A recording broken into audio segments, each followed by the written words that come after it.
Meus amados e queridos irmãos, a graça e a paz do nosso Senhor e Salvador Jesus Cristo. Satisfação poder estar aqui com vocês mais uma vez, trazendo mais um vídeo, uma pré-aula da Escola Bíblica Dominical. Do segundo trimestre, nós estamos falando sobre o Verbo se fez carne, Jesus sob o olhar do apóstolo do amor. Glória a Deus. Amados, é com muita satisfação, com imensa satisfação que eu venho a vocês neste momento trazendo esta aula que tem por título O Novo Nascimento. Irmãos, tem assunto bombástico nesta aula de hoje. Peço a vocês que não pulem esse vídeo, mas que assistam até o final, pois Deus tem uma palavra para o seu coração. E o aprendizado, amado, o aprendizado é algo muito maravilhoso para nossas vidas, para o nosso crescimento espiritual. A Escola Bíblica Dominical costuma dizer que este é um curso teológico, gratuito, onde você aprende a palavra de Deus. E nós temos assuntos maravilhosos aqui que nós vamos estar trazendo para você. Glória a Deus. O novo nascimento. Louvado seja o nome do Senhor e Salvador Jesus Cristo. Glória a Deus. Irmãos, eu quero mandar um abraço aqui a todos vocês, meus queridos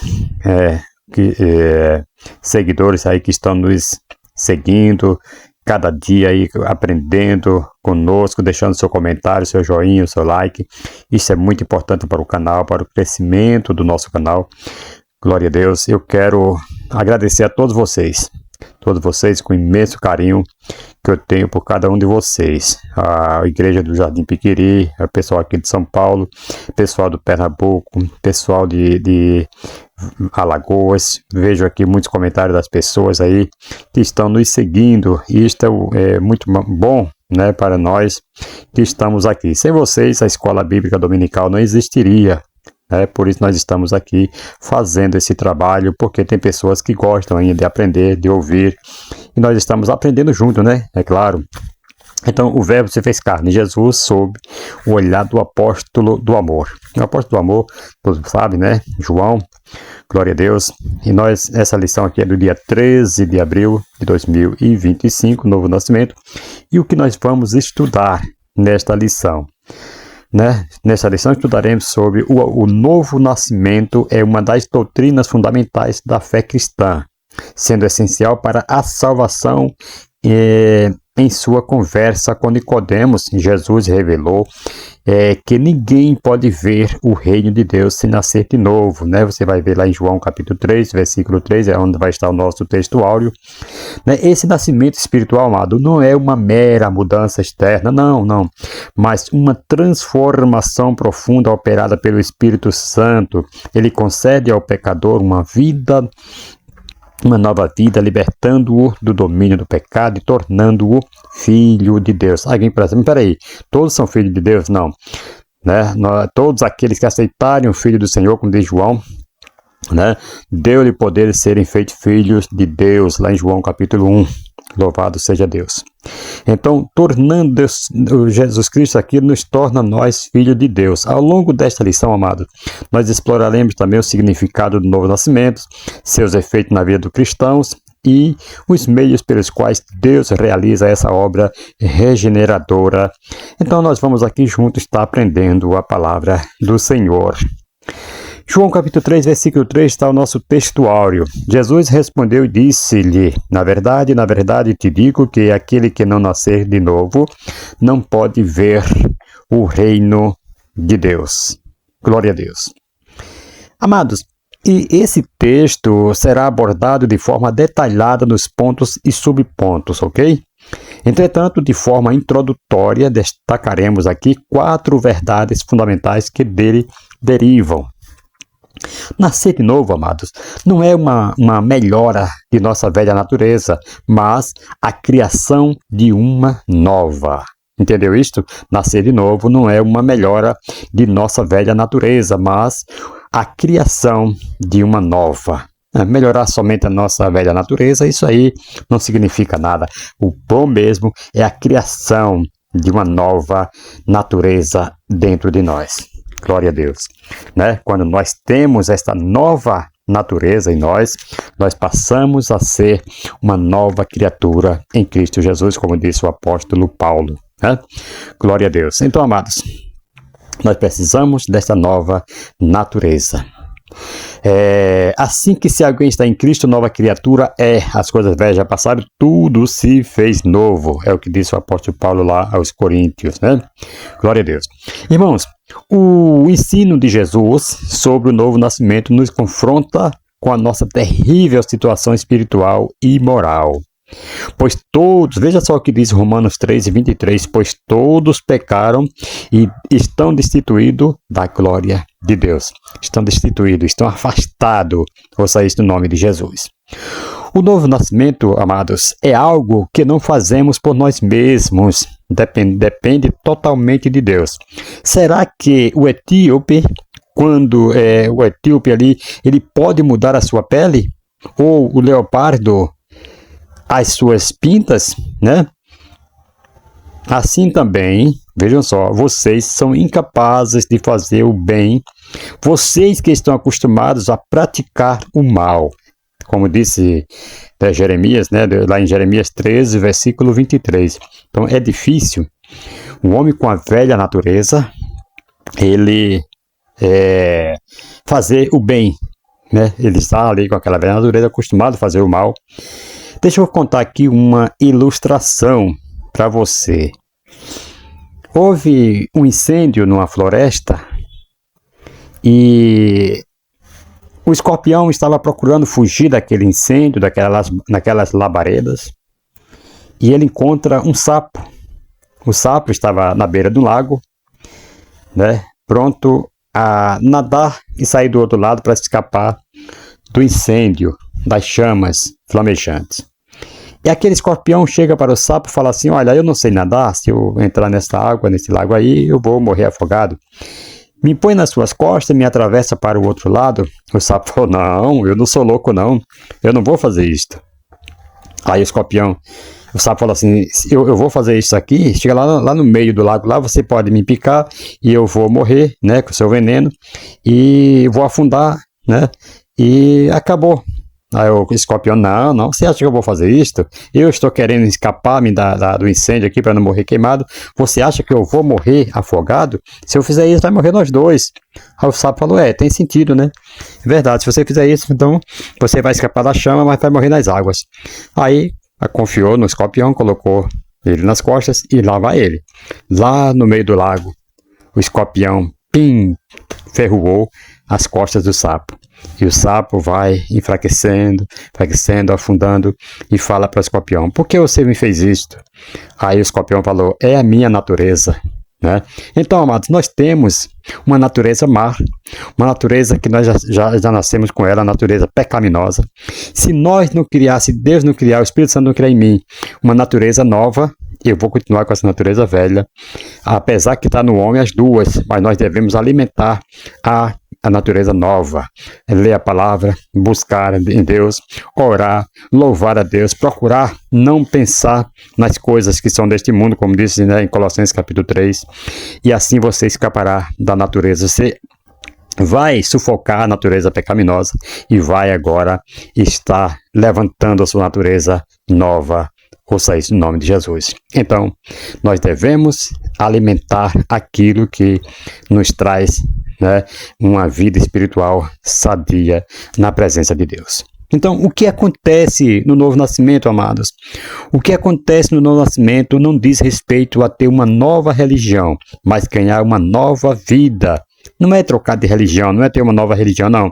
É ter uma nova vida, ganhar uma nova vida. Lá em Efésios, capítulo 2, versículo 5, ressalta que a salvação em Cristo não é apenas uma mudança de crença, mas um ato de dar vida a quem estava espiritualmente morto. Veja como diz: deu-nos vida com Cristo quando ainda estávamos mortos em transgressões, pela graça vocês são salvos. Né? O que acontece no novo nascimento? O que acontece no novo nascimento não tem a ver com afirmar o sobrenatural a respeito de Jesus, mas com experimentar o sobrenatural de forma pessoal. Contudo, aos que o recebem, aos que creem em seu nome, deu-lhes o direito de se tornarem filhos de Deus. Foi o que eu falei agora, João capítulo 1, versículo 12. Temos aqui algumas notas que eu quero passar para você. Reino, né? Reino de Deus, reino do céu, o domínio de Deus sobre as pessoas, amado, e o mundo, tanto no presente como no futuro, como diz lá em Mateus 5 e 3, Mateus 12, 28, Romanos 14, 17. Às vezes também quer dizer a vida com Deus no céu, 2 Timóteo 4 e 18. Ouça isso no nome de Jesus. Glória a Deus. Ou pode ver o reino de Deus, né? Se não nascer de novo, né, não pode ver o reino de Deus. Glória a Deus. Vamos para a verdade prática. A verdade prática nos diz assim: o novo nascimento é o modo bíblico de transformação radical da natureza do pecador. Glória a Deus. Apresentaremos a explicação de forma estruturada, né? Dividindo-a em 3 partes principais. Primeiro, novo nascimento é o modo bíblico. Em vez de modo bíblico, né, que pode soar pessoal ou técnico, seria mais preciso dizer que o novo nascimento é a inversão divina, certo? Essencial para o que o pecador seja feito nova criatura, como disse lá em 2 Coríntios, né, 5,17. Esse nascimento não é um processo humano ou religioso, mas um ato soberano de Deus que concede vida espiritual, onde antes havia morte. Né? João capítulo 1, versículo 12 ao 13, Efésios 2, 4 e 5, capítulo 2, versículo 4 e 5. Quando eu falo Efésios 2, é capítulo 2, tá? Versículo 4 e 5. Né? E de transformação radical. A regeneração é de fato uma mudança profunda, mas a palavra radical pode ser melhor qualificada. A Escritura mostra que o novo nascimento muda a disposição interior do ser humano. Você vai ver isso lá em Ezequiel, né? Capítulo 36, versículo 26, 2 Coríntios 5, 17, que nós acabamos de citar aqui. Né? Mas não significa perfeição. Isso aqui não significa perfeição, ouça isso no nome de Jesus. Glória a Deus. De transformação radical, a regeneração, né, é de fato uma mudança profunda, mas não significa perfeição instantânea ou ausência de luta contra o pecado. Se fosse assim, seria bom, né? Se lava Jesus e já estava livre do pecado, não teria mais luta, não teria mais tentação, né? Não, pelo contrário, veja aqui. Então não é uma perfeição instantânea ou ausência de luta contra o pecado. Romanos 7, versículo 14 a 25, né? A transformação é real e fundamental, mas ocorre dentro do contexto da santificação progressiva. Tá? Então você vai lutando, vai caminhando, vai aprendendo, vai se policiando, e isto vai fazendo com que você se santifique progressivamente, ok? Tem pessoas que falam que salvo para sempre, não tem que ter uma luta, tem que ter, certo? Uma batalha, né? E outro, da natureza do pecador. A ideia de que a natureza do homem é transformada precisa ser manejada com precisão teológica.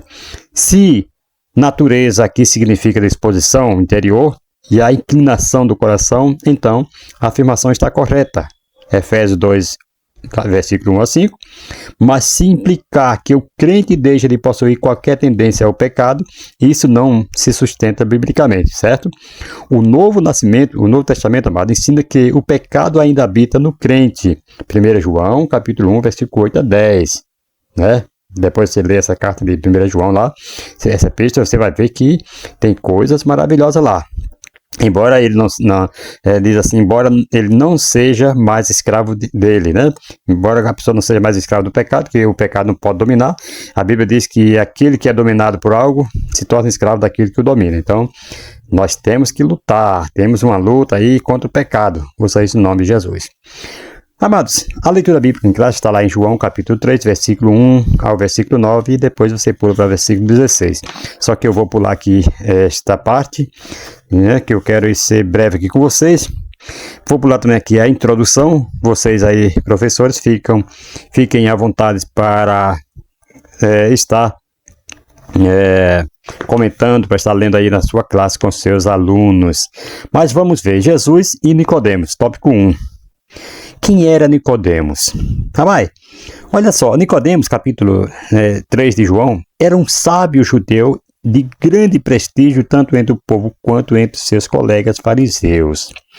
Segundo o pastor Elional Cabral, ele fala isto, este capítulo obedece à ordem dos temas das lições bíblicas, por isso o texto de João, capítulo 1, versículo 19, a seguir até o capítulo 2 e versículo 25, não foi comentado. Dessa forma, responde-se a respeito, a possível questão sobre a omissão dessas passagens bíblicas. Vamos à explicação aqui, Aquele que conhecia todos e não precisava que lhe desse testemunho sobre o homem. João 2, versículo 24 e versículo 25. Agora entra em um número de conversas, nas quais ele instantaneamente chega ao coração dos indivíduos com história de vida e necessidades diferentes. Nicodemos, capítulo 3 de João, versículo 1 ao versículo 15. A mulher samaritana, por exemplo, lá no capítulo 4 de João, versículo 1 ao versículo 26. O oficial gentil, João, capítulo 4, versículo 43 a 53. O homem no tanque de Betesda, capítulo 5, versículo 1 ao versículo 15 de João. E vários outros. Ouça isso no nome de Jesus. Então, chega ao coração do homem essa boa notícia, essa boa palavra, e as pessoas são transformadas, são libertas em nome de Jesus. Uma noite, enquanto conduzia seu ministério em Jerusalém, o Senhor Jesus recebeu uma visita minuciosa. Menciona-se o nome deste visitante e também sua filiação a um partido religioso e sua posição. Sua situação financeira parece implícita em João 19:39, Há comentaristas que creem que se diz algo quanto à sua idade em capítulo 3, versículo 4, mas isso provavelmente é um caso de ir além do que o texto afirma, certo? Amado, quem foi Nicodemo? Nicodemo ele foi um fariseu e principal entre os judeus, ou seja, Nicodemos era membro do Sinédrio. A palavra grega utilizada para descrever a posição de Nicodemos é archon, que significa governador, termo muito usado como uma espécie de título para os integrantes do Sinédrio. Em algumas traduções, o termo também é traduzido como líder dos judeus. Nos dias de Jesus, o judaísmo era dividido em 4 principais grupos, que eram fariseus, saduceus, essênios, e zelotes. Primeiro, fariseus eram religiosos, influentes, defendiam a lei de Moisés e as tradições orais, acreditavam na ressurreição e na existência de anjos, entravam em conflito com Jesus por causa do legalismo e da hipocrisia, Mateus 23 vai falar isso. E segundo, saduceus aristócratas ligados ao templo, rejeitavam a ressurreição e aceitavam apenas a Torá. Eles buscavam alianças com os romanos e se opuseram a Jesus, lá em Mateus capítulo 22, versículo 23 ao versículo 33, E terceiro, essênios, grupos separatistas que viviam em comunidades isoladas, como eram ascetas e esperavam um Messias. E terceiro, temos o grupo dos zelotes, resistiam à dominação romana e incentivavam revoltas armadas. Alguns estudiosos acreditam que Simão, um dos discípulos de Jesus, era zelote. Lá em Lucas capítulo 6, versículo 15 vai falar isso. O nome Nicodemos é grego e significa conquistador do povo.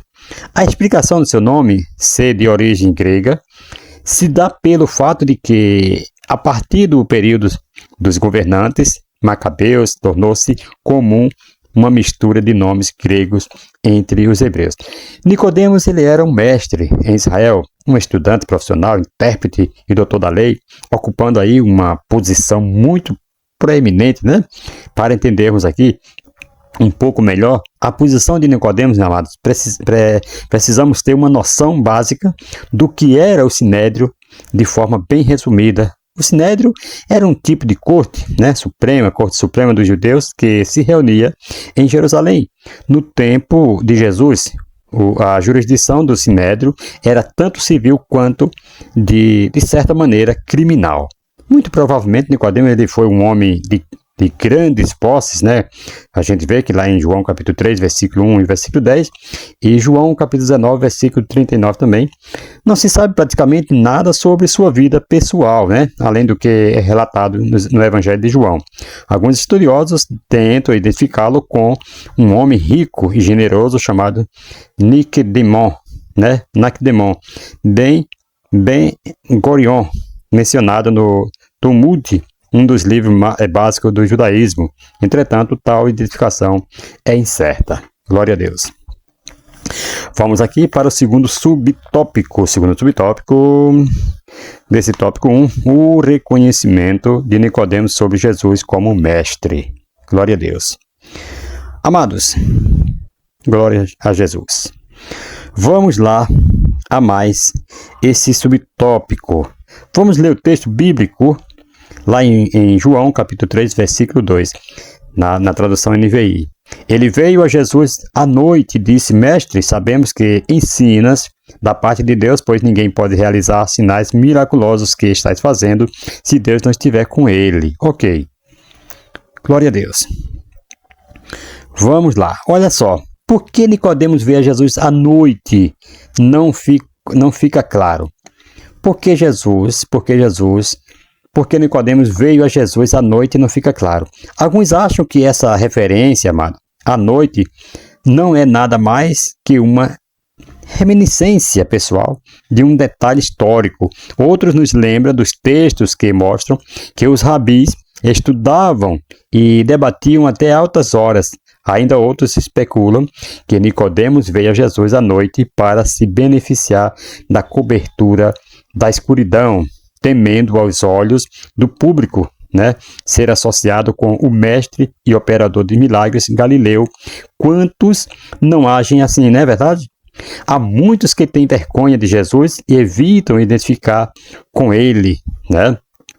Que triste realidade, mas existem pessoas que têm vergonha de falar que é cristão, que é evangélico, que professa uma fé em Jesus.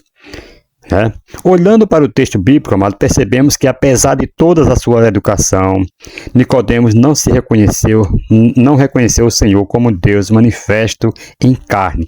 Ele era como muitos dos nossos dias que dizem que Jesus foi um grande homem, um professor maravilhoso, um exemplo por excelência. Todas essas afirmações elas ficam aquém da verdade completa. Jesus era e é Deus. Ouça este nome de Jesus. Terceiro subtópico, o diálogo entre Jesus e Nicodemos. Glória a Deus.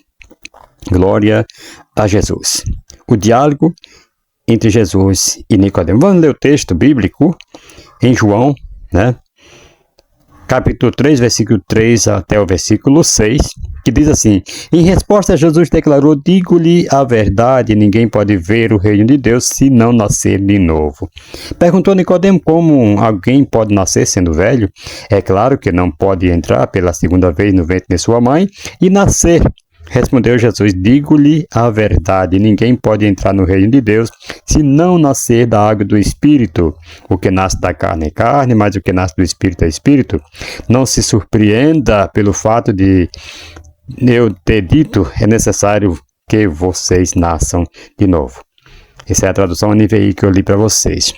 Formalmente, amado, Nicodemos não havia ainda perguntado nada, embora a pergunta implícita pareça ser similar a esta. Então, quem é você? Né? Nós sabemos que você é mestre vindo de Deus, mas é mais do que isso? Ele faz a pergunta, é mais do que isso? É um profeta? É o Messias? À primeira vista, a resposta do Senhor Jesus não parece ter relação com o que Nicodemos acabara de falar.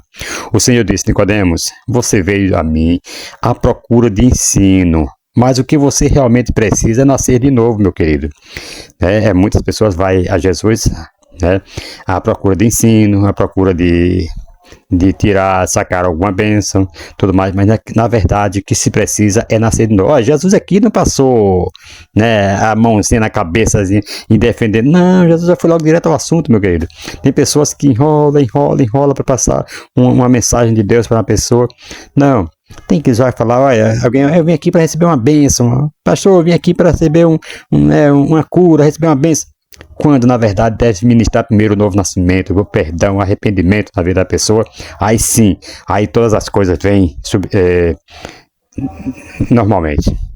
Então, Jesus já falou para ele, você precisa nascer de novo. Esse é o ponto de partida, você precisa nascer de cima, caso contrário você nunca poderá ver o reino de Deus. Tem pessoas que passam anos e anos na igreja e não tem nada de mudança, não tem nada de bênção, porque não nasceu de novo, não buscou o novo nascimento no Senhor Jesus. Está só buscando os bens materiais, está só ali porque sabe que Jesus é o abençoador, né? Mas não quer o abençoador, quer só as bênçãos, quer só, né? Ouça isso no nome de Jesus. O Senhor introduziu essas palavras maravilhosas com a expressão em verdade, então literalmente amém, amém. Essas palavras alertam para o fato de que uma verdade importante será pronunciada. Então Nicodemos, como fariseus e mestre em Israel, ele carregava a expectativa tradicional judaica sobre o reino de Deus, um evento futuro e escatológico no qual Deus interviria para restaurar Israel, subjugar seus inimigos e estabelecer um reinado messiânico visível e glorioso. Esse conceito estava enraizado em promessas proféticas como as de Daniel, capítulo 2, versículo 44 de Daniel, e Isaías, capítulo 9, versículo 7, que apontavam para um domínio eterno de Deus sobre todas as nações. Para Nicodemos, a chegada do reino significaria uma transformação externa e política, uma renovação nacional conduzida por um rei davídico. Jesus, no entanto, amado, ele confronta essa expectativa ao afirmar que o reino já estava acessível, mas de uma forma inesperada. Ele declara, se alguém não nascer de novo, não pode ver o reino de Deus. João 13:3. Aqui Jesus desloca o foco de uma restauração nacional para uma transformação interior. O reino não é meramente um evento futuro. Ele já começou na chegada do Messias e se manifesta onde Deus governa o coração dos que creem. Esse diálogo aqui ilustra a tensão entre o já e ainda não, né? Do reino. Então já e ainda não. Então aqui já estava acontecendo o reino de Deus. Já estava ali diante de Nicodemos, o rei dos reis, o reino. Então o pensamento religioso, amado, predominante nos dias de Jesus afirmava que todos, né, os judeus seriam admitidos naquele reino, exceto os culpados de deliberada apostasia ou extraordinária impiedade. E E.G. Mishnah, né, Shanedum, que diz lá no capítulo 10, versículo 1, mas aqui estava Jesus dizendo a Nicodemos, um respeitado consciente membro não só de Israel, mas também no Sinédrio, que ele não poderia entrar no reino a menos que nascesse de novo. O que deve ser notado na insistência de Jesus sobre o novo nascimento como um pré-requisito para a entrada no reino de Deus, é o fato de que essa verdade se implica a um homem de calibre de Nicodemos, né? Se Nicodemos, com todo o seu conhecimento, talentos, entendimento, posição e integridade, não pode entrar no reino prometido por conta da sua posição e obras, que esperança resta para alguém que busca salvação por essas vias? Somos salvos pela graça, por meio da fé, como diz Efésios 2, versículo 8, não é verdade? Ouça isso no nome de Jesus. Amados, Nicodemos, ele é especialista em encontrar e transformar. Ouça isso. Aqui Nicodemos vê em Deus, que Deus é especialista em encontrar e transformar pessoas que consideramos fora do alcance Demorou algum tempo para que Nicodemos deixasse de ser um discípulo anônimo, mas Deus foi paciente com esse crente secreto. Sabemos pouco sobre Nicodemos, mas sabemos que ele saiu transformado, aliás, né, daquele encontro com Jesus. Saiu com um entendimento completamente novo a respeito de Deus e de si mesmo. Nicodemos, ele era um dos membros do Sinédrio, ele estava presente quando levaram Jesus para ser julgado. Nicodemos estava ali, capítulo 7, versículo 50 vai falar, de João. À medida que o grupo se discutia sobre como poderia eliminar o mestre, Nicodemos levantou a questão da justiça. Apesar de sua objeção ser rejeitada, ele falou uma mudança foi operada em sua vida. A última ilustração sobre Nicodemos mostra unido a José, né, de Arimateia, para solicitar o corpo de Jesus a fim de providenciar o enterro. João 19:39. Mesmo percebendo que se arriscava, Nicodemos praticou um ato corajoso. Ele conquistou, né, ele continuou a crescer na fé cristã. Deus espera por um desenvolvimento firme, não uma perfeição instantânea. Seu crescimento, amado, espiritual atual condiz com o tempo que você conhece Jesus? Nicodemos foi a Jesus pessoalmente, apesar de poder enviar um de seus assistentes, queria examinar Jesus por si próprio para separar os fatos dos rumores, né? Ouça isso no nome de Jesus. Então, é isso que nós devemos fazer. É cada dia nos aproximar nós mesmos pessoalmente a Jesus e não mandar alguém. Sabe que tem pessoas que falam assim: oh, irmão, ore por mim, irmão, faz isso aí por mim, tá? Não, mas nós mesmos temos que nos aproximar diante de Jesus como fez Nicodemos. Ouça isso no nome de Jesus. Segundo tópico, o novo nascimento, a obra da regeneração. Glória a Deus. Amados, a obra da regeneração. O Ordo Salitis, ordem da salvação, refere-se à sequência lógica e teológica dos eventos na aplicação da salvação ao crente. Calvinistas e arminianos apresentam as perspectivas distintas sobre essa ordem, refletindo suas diferenças fundamentais em soteriologia, doutrina da salvação. Ordo Salutis, né, que é o calvinista. O calvinista ensina que a salvação é inteiramente obra de Deus, sem a contribuição da vontade humana no início da conversão. A ordem segue. Eleição condicional.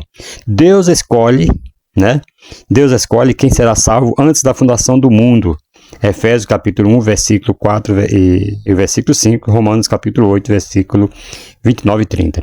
Chamado eficaz. O Espírito Santo chama irresistivelmente os eleitos para a fé. João capítulo 6, versículo 37 e 44 e Romanos 8 e 30 também. Olha só, regeneração.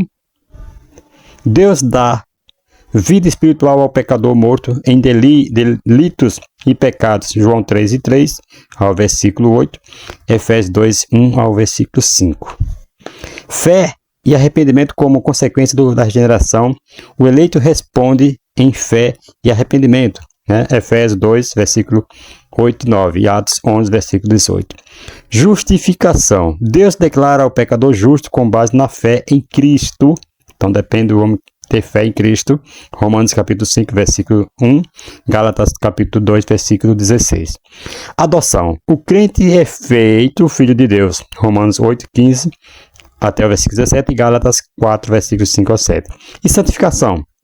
Processo contínuo de transformação à imagem de Cristo. Filipenses capítulo 2, versículo 12 ao 13.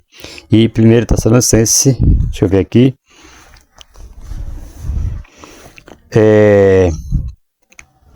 Tiago capítulo, deixa eu ver aqui, Tiago capítulo 1, versículo 18 ao versículo 21.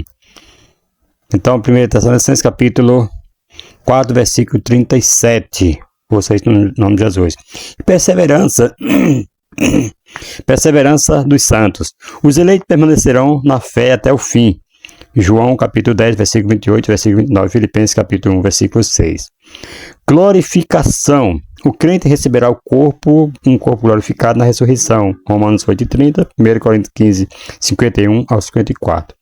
Né? Ordo Salutis arminianos. Vamos ver aqui, fala arminiano. Os arminianos ensinam que a salvação envolve uma resposta livre da vontade humana, a graça preveniente de Deus. A ordem segue. Graça preveniente. Deus concede graça a todos os pecadores, capacitando-os a responder à oferta do Evangelho. João capítulo, ele tem que responder. João capítulo 1, versículo 9 e Tito 2, versículo 11. Chamado geral. Deus chama todas as pessoas para a salvação por meio do Evangelho. Mateus 22, 14, João 3, 16. Fé e arrependimento. O pecador capacitado pela graça preveniente pode aceitar ou rejeitar a salvação. Já os calvinistas falam que ele não rejeita. Essa aqui é irresistível, né? Ele pode resistir ou não. Atos capítulo 16, versículo 31, Hebreus 11, versículo 6. Justificação. Deus declara justo aquele que crê em Cristo. Romanos 5, versículo 1, Gálatas 2, versículo 16. Regeneração. Deus concede nova vida espiritual àquele que crê. Está lá em João capítulo 3, versículo 3 ao 7, 2 Coríntios 5, 17. E adoção. O crente se torna filho de Deus. Nós já falamos aqui. João 1 e 12 e Romanos 8, versículo 15 a 17. Santificação. Vamos lá. Santificação. Processo de crescimento espiritual. 1 Tessalonicenses, capítulo 4, versículo 3 e Hebreus 12, 14. Possível apostasia. A salvação pode ser perdida se o crente abandonar a fé. Hebreus 6, 4 ao 6, 2 Pedro 2, versículo 20 ao 22. Glorificação. Os crentes fiéis serão ressuscitados para a vida eterna. 1 Coríntios capítulo 15, versículo 51 ao versículo 54. A principal diferença entre as duas visões é que o calvinista, a salvação é determinada soberanamente por Deus, enquanto no arminianismo, a resposta humana desempenha um papel essencial com a possibilidade de rejeição e até perda da salvação. Eles falam que se saiu do nosso porque não era nosso. Não, saiu porque ele rejeitou, ele abandonou a fé, ou seja, no nome de Jesus. Mas ele estava indo no caminho certo e ele saiu. A regeneração ou novo nascimento diz respeito, amado, à mudança de natureza. Trata-se de uma nova criação. João capítulo 3, versículo 1 a 21, 2 Coríntios 5, 17. Ou seja, no nome de Jesus. O Strong define isso assim, ele define assim: a regeneração ou o novo nascimento é o lado divino da mudança do coração, que vista do lado humano chamamos conversão. É Deus voltando a alma para Ele mesmo, enquanto a conversão é a volta da alma para Deus, a qual é tanto consequência como causa. E o apêndice. O que é nascer da água do Espírito? A expressão nascer da água do Espírito, João 3 e 5, tem sido alvo de inúmeras interpretações ao longo da história da teologia, então nós vamos destacar aqui algumas delas. Uma das primeiras leituras sugeridas é que água se refere ao nascimento físico, seja pelo líquido amniótico, seja pelo sêmen, enquanto o espírito indica o nascimento espiritual. Nessa visão, Jesus estaria contrastando a origem humana natural com a origem divina sobrenatural. Todavia, não há evidências sólidas no judaísmo do século I de que nascer da água fosse a expressão comum para o nascimento físico. Além disso, a construção gramatical de João 3 e 5, da água e do Espírito, com uma única preposição, governando ambos os termos, sugere uma unidade conceitual, não dois nascimentos distintos. Outras posições entendem que a expressão água refere-se ao batismo cristão ou ao batismo de João, mas julgamos ambos inadequadas. A solução mais satisfatória aqui, ela surge quando consideramos o pano de fundo veterotestamentário da linguagem de Jesus como mestre em Israel, João 3:10. Nicodemos ele deveria estar familiarizado com as promessas proféticas de renovação espiritual, particularmente aquelas que associam água e espírito como elemento de uma transformação escatológica. A passagem mais relevante é Ezequiel 36, versículo 25 ao 27, onde Deus promete, espalharei sobre vós água limpa e ficareis purificados, dar-vos-eis um coração novo e porei dentro de vocês um espírito novo, porei dentro de vós o meu espírito. Aqui a água simboliza a purificação do pecado, enquanto o Espírito representa a transformação interior que capacita o povo a obedecer a Deus. Essa mesma conexão aparece com outras passagens, como Isaías 44, versículo 3, derramarei água sobre o sedento e o meu Espírito sobre a tua posteridade. Lá em Joel, capítulo 2, versículo 28, fala, derramarei o meu Espírito sobre toda a carne. Quando Jesus fala de nascer da água e do Espírito, amado, ele está portanto, recuperando essa linguagem profética e afirmando que o reino de Deus exige não apenas uma reforma exterior como as purificações ritualísticas dos fariseus, mas uma transformação do coração operado pelo Espírito de Deus. Essa interpretação aqui explica que Nicodemos, apesar do seu conhecimento da lei, não compreende as palavras de Jesus. Ele estava preso a uma visão legalista. Nicodemos estava preso a uma visão legalista da religião, incapaz de perceber que a verdadeira obediência só é possível mediante uma nova criação espiritual. Implicações teológicas. Essa leitura, amada, ela tem importantes consequências para a teologia joanina. Continuidade com o Antigo Testamento. Jesus não está introduzindo um conceito totalmente novo, mas cumprindo as promessas proféticas. O novo nascimento não é uma inovação do cristianismo, mas o ápice do plano redentor de Deus. ênfase na obra do Espírito. O nascimento espiritual não é alcançado por mérito humano, não nasceram da vontade do homem, mas de Deus. João capítulo 1, versículo 13, mas é uma obra divina, tão misteriosa e soberana quanto o vento, né? João 3 e 8, né? Jesus fala que o vento sopra onde quer, ouça isso em nome de Jesus, e ouve-se a sua voz. Crítica ao ritualista vazio. Assim como os profetas condenaram a religião superficial de Israel, como está lá em Isaías 1, versículo 11 ao 17, Jeremias 7, 1 ao versículo 11, Jesus mostra que o fariseísmo de Nicodemos, apesar de sua ortodoxia, era insuficiente para o reino. Glória a Deus. Vamos para o segundo subtópico que vai nos falar sobre a regeneração como obra exclusiva. Glória a Deus. Louvado e engrandecido é o nome do Senhor. Glória a Jesus. A regeneração como obra exclusiva. Salvação é o processo pelo qual Deus concede, amados, ao ser humano a oportunidade de ser redimido de seus pecados, como mencionado em Efésios, capítulo 2, versículo 8, que afirma que a salvação é um ato da graça divina, recebido por meio da fé. Contudo, esse processo aqui ele envolve uma cooperação entre a ação de Deus e a resposta humana. Sendo assim, descrito como sinergista, né? Ou seja, uma combinação de esforços, os componentes da salvação são descritos como segue aqui, nós vamos estar falando, justificação. Este é um ato exclusivamente divino, pelo qual Deus declara o pecador justo diante dele, com base na obra de Cristo. O poder é absolvido, o pecador absolvido da culpa do pecado e considerado como tendo a justiça de Cristo. Outro ponto, regeneração.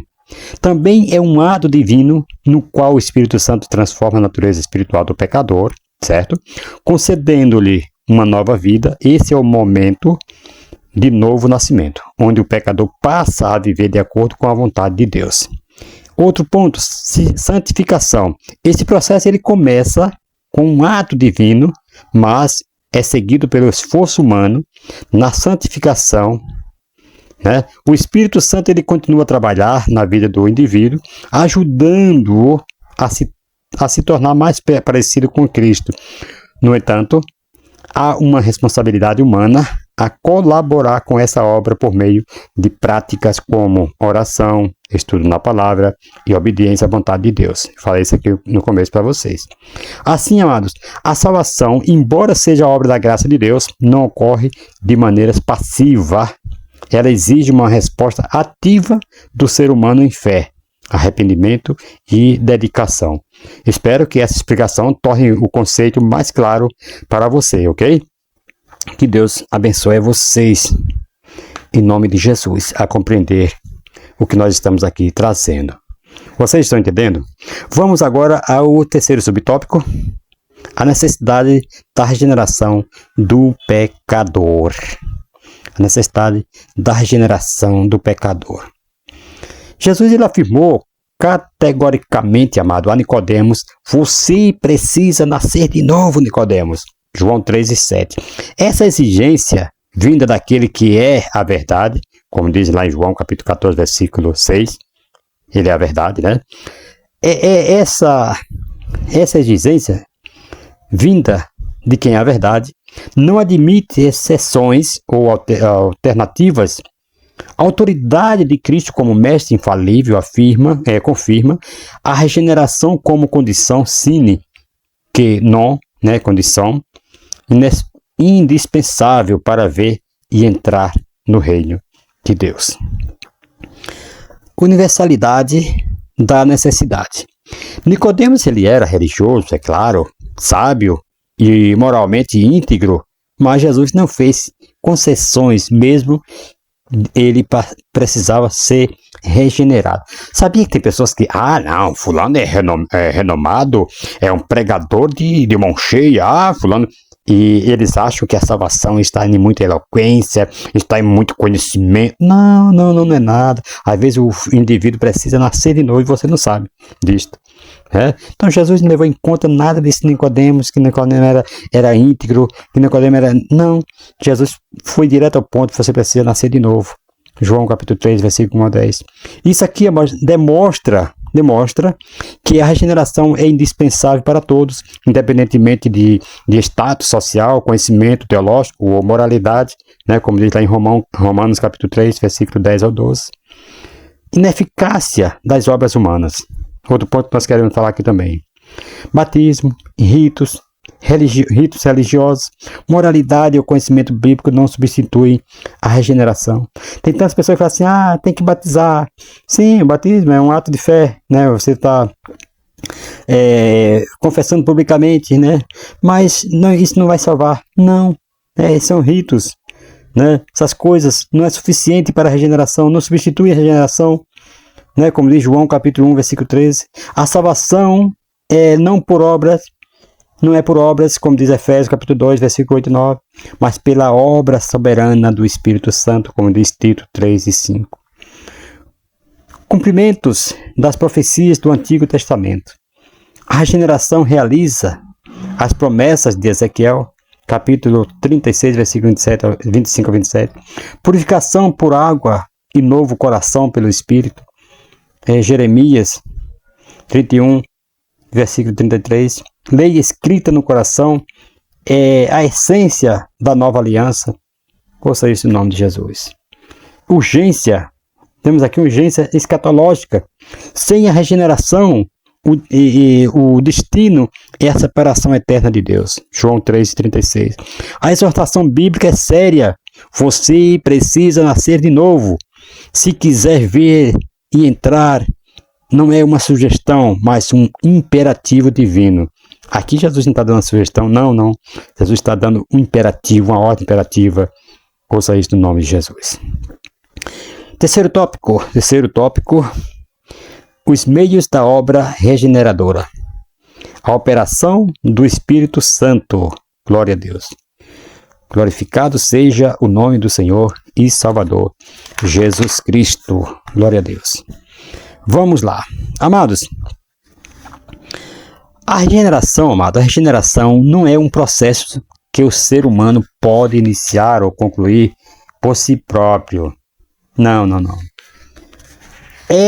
A Escritura ensina que é o Espírito Santo quem realiza essa obra soberana e eficaz, como diz lá em Tito, capítulo 3, versículo 5, ele afirma: não por obras de justiça que houvéssemos feito, mas segundo a sua misericórdia nos salvou pela lavagem da regeneração e da renovação do Espírito Santo. Aqui o apóstolo Paulo esclarece que a regeneração é um ato da graça divina, operado pelo Espírito Santo que purifica e renova o pecador. Esse novo nascimento é descrito como uma lavagem, o que sugere purificação espiritual e transformação integral da condição do homem, né? Ouça isso no nome de Jesus. Segundo subtópico 2, a palavra de Deus. Glória a Deus. A palavra de Deus. Pedro e Tiago destacam aqui a instrumentalidade da palavra, a verdade revelada de Deus no processo que nos conduz à regeneração. Irmãos, o novo nascimento não se dá por semente corruptível, ou seja, não ocorre da mesma forma que o nascimento físico. A vida humana é gerada por uma semente sujeita às leis físicas da degeneração e morte. A vida física produzida tem a mesma qualidade temporária da semente da qual brotou. O novo nascimento se dá mediante a palavra de Deus. Ao ouvirem ou lerem a Bíblia, as pessoas são convencidas de que Cristo é o único, suficiente Salvador e são convertidas a Deus. A palavra vive e é permanente. O céu e a terra podem passar, mas ela nunca passará, pois se encontra estabelecida para sempre no céu. A vida que ela produz é igualmente eterna, certo? Ouça isso no nome de Jesus. Terceiro subtópico, e assim já partimos já para a conclusão. A vontade soberana de Deus. A vontade soberana de Deus. Glória a Deus. Vamos lá. Vontade soberana de Deus. Aleluias.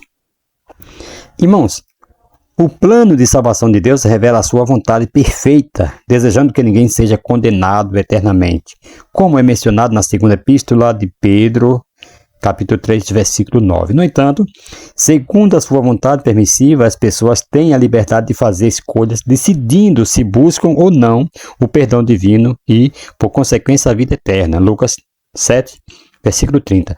Atos 7, versículo 51. Logo, o ser humano não pode escapar de sua responsabilidade na tomada de decisão, né? Entra aí o livre-arbítrio.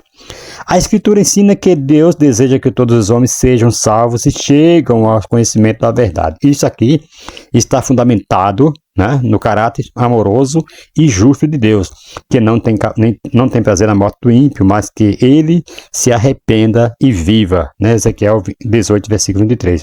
Esse desejo divino, amados, é evidenciado na obra redentora de Cristo, que se entregou como sacrifício vicário para reconciliar o homem com Deus. Então, o amor de Deus, veja isso, o amor de Deus é demonstrado ao oferecer a salvação a toda a humanidade, sem distinção de raça, nacionalidade ou condição social. Embora Deus deseje a salvação de todos, ele permite que o homem exerça a sua liberdade para aceitar ou rejeitar seu chamado, certo? O livre-arbítrio é um dom divino, mas também uma grande responsabilidade ao longo da história bíblica. Vemos muitos, né, que resistiram à graça de Deus, rejeitando a mensagem dos profetas e, posteriormente, a pregação do Evangelho. Essa resistência não é falta de poder, né, em Deus para salvar, mas a consequência da dureza do coração humano, que, por sua natureza caída, tende a rejeitar a verdade. Aí tem pessoas que põem a culpa em Deus. É que Deus não tem poder para salvar. Não. Deus faz umas perguntas bestas e fala assim: Deus não tem poder para salvar todo mundo, que ele já salva tudo uma vez só. É que Deus, amado, ele deu aí ao homem para escolher. Então o homem vai escolher o que ele quer. Aí a Bíblia diz que Deus colocou dentro de nós a morte e a vida. Ele ainda dá um conselho: escolha a vida para quem viva. Ouça isso no nome de Jesus. Então, diante do chamado de Deus, ninguém pode permanecer indiferente. A resposta vamos repetir aqui: diante do chamado de Deus, ninguém pode permanecer indiferente. A resposta à oferta da salvação tem consequências eternas. A Bíblia ensina que a incredulidade e a rejeição da verdade trazem juízo sobre aqueles que endurecem seus corações. No entanto, para os que creem e se arrependem, né? Aos que creem e se arrependem, há vida, perdão e reconciliação com Deus. O chamado de Cristo exige uma resposta clara e definitiva. Quem nele crê tem a vida eterna, mas quem rejeita, sua graça permanece sob condenação. Ouça isso no nome de Jesus. Enfim, chegamos ao final, agora nós vamos à conclusão. A obra de regeneração do Espírito Santo possibilita ao pecador a participação da natureza divina. Gálatas capítulo 4, versículo 7. Este recebe plenamente o acesso do reino de Deus, bem como a sua filiação divina aos que creem no seu nome. João 1,12. Dessa forma, assim que o pecador se arrepende e aceita o Evangelho, o Espírito Santo começa a residir nele, a morar nele, e realiza a obra da regeneração, capacitando-o para enfrentar a sua velha natureza e garantindo que ele alcança a vitória total em Cristo Jesus. Então, amados, Jesus deixou claro, né, a Nicodemos e a todos nós também, que ninguém pode ver o reino de Deus se não nascer de novo. João 3,3, né? Essa regeneração, como demonstrado, é sobrenatural, realizada pelo Espírito Santo, João 3,8, e Tito 3,5, que transforma, certo? Que transforma, ouça isso no nome de Jesus,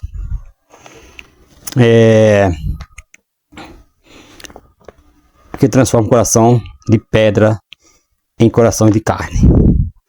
E essencial, imperativa para judeus e gentios, religiosos e pecadores. Romanos 3,23 e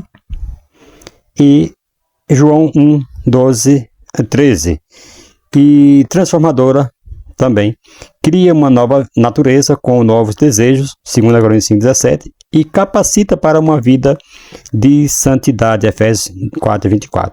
A palavra de Deus como semente incorruptível, e 1 Pedro 1,3, glória a Deus, é um instrumento que o Espírito usa para gerar vida onde antes havia morte espiritual. Assim, o novo nascimento não é um ponto de chegada, mas o início de uma vida, de uma jornada eterna como filhos de Deus, né? Redimidos e transformados para a sua glória.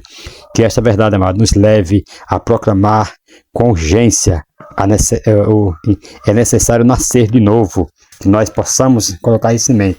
É necessário nascer de novo e levar também aos perdidos que estão aí, né, caminhando a passos largos, sem ter essas verdades e sem crer na palavra do Senhor. Que Deus abençoe, amados. Até a próxima, se Deus assim nos permitir. Estaremos trazendo aqui na próxima lição, a lição 3, né, que vai ter por título A Verdadeira Adoração. Muito bom esse trimestre. Fica aí conectado no canal. Um forte abraço a todos vocês. Que Deus abençoe em nome de Jesus. Amém.